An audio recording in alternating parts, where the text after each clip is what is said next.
प्रकृति का महापर्व सरहुल पूरे झारखंड में पारंपरिक रीति रिवाज से मनाया जा रहा है। अलग अलग सरना स्थलों में लोग इकट्ठा हो रहे हैं और पूरे रीति रिवाज से प्रकृति पर्व की पूजा अर्चना कर रहे हैं। वहीं रांची यूनिवर्सिटी के जनजातीय क्षेत्रीय व भाषा विभाग में भी सरहुल का पर्व जोरों शोरों से मनाया जा रहा है। ढोल नगाड़ों के साथ पारंपरिक वेशभूषा पहनकर नाचते गाते आदिवासी युवक युवतियाँ दिखाई दिए और प्रकृति से जुड़े इस पर्व को उत्साह के साथ मनाया।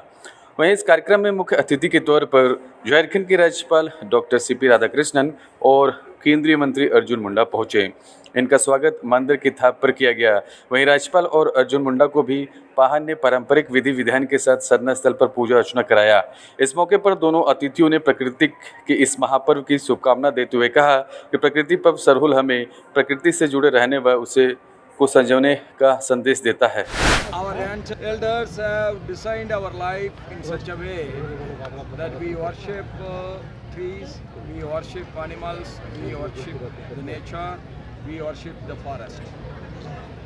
The environmental safety and environmental protection is we are getting from these type of Sargul Mahotsav. That there nowhere in the world that a celebration for protecting the trees, worshipping the trees as God, worshipping the nature as God is never celebrated in a big scale. That Jharkhand is a state where nature is being worshipped by every citizen of Jharkhand. This is a great day, this is a great festival. This makes us to feel we are from the nature and we have to contribute to the nature. Sir, today is the Sangam of three festivals, Eid, Chaitra Navami and Sarhul also. Yes, I already said my Eid Mubarak to every Muslim brothers and sisters and my best wishes to all the three festivals. Sir बहुत अच्छी बात आपने कही कि पूरा सरहुल हमारा प्रकृति से जुड़ा हुआ है, इसे संरक्षण करना। देखिए, ये उत्सव समरसता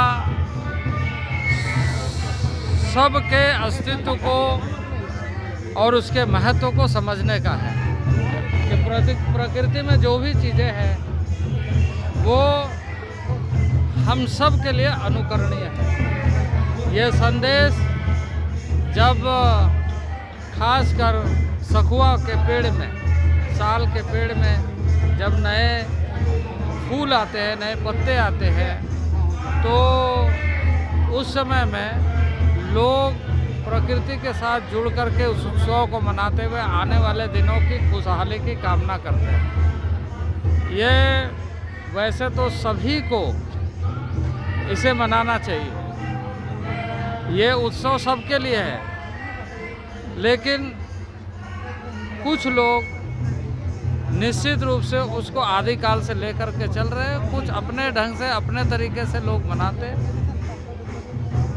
ये जो पूजा पाठ के बाद नृत्य गीत का आयोजन होता है वो ये प्रस्तुत करता है कि खुशी और उमंग को कैसे बांटा जा सकता है, उल्लास को कैसे बांटा जाए। हंसी की कोई भाषा नहीं होती, हंसी अपने आप में एक भाषा है, खुशी एक अपने आप में भाषा है। मुस्कुराने के लिए, हंसने के लिए किसी भाषा का ज्ञान का ज़रूरत नहीं है, भाव की ज़रूरत, वही भाव सरगुण।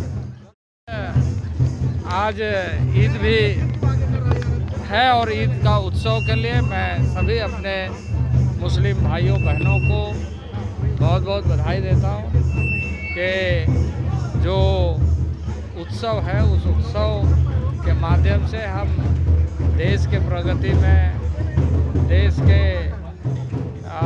विविध क्षेत्रों में विकास के नए मानकों को तय करने का संकल्प लें और उत्सव को अच्छे से मनाएं। सरहुल के जुलूस में भी शामिल नहीं, मैं कई कार्यक्रमों में आज व्यस्त हूँ, जहाँ जहाँ अवसर मिलेगा, समय मिलेगा, उस हिसाब से। अब यहाँ उत्सव में मैंने कहा ना, प्रकृति का भाव तो हृदय से उभरती है, आप हमेशा मना सकते हैं। धन्यवाद सर, पूरे कैंपेन के दौरान आपको भी हम लोगों ने देखा, आप क्षेत्र में जा रहे हैं, मांदर की थाप पे, हरि कीर्तन में। सर, क्या मैसेज है इतना बड़े त्यौहार का आज? निश्चित रूप से त्यौहार तो हमारे जीवन का अभिन्न अंग है।